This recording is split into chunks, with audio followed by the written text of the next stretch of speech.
ito na yung mga laga na bagong sisiw. Yan. Yan pa iba oh. Yan. Yan. Yan.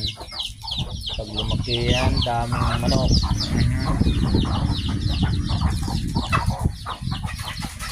Ayun mga bibi ko oh.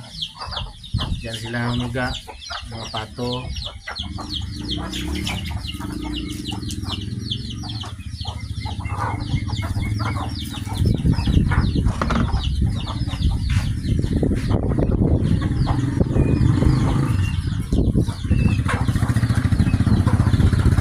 Yan ang mga iba na yan sa incubator na ang anak din.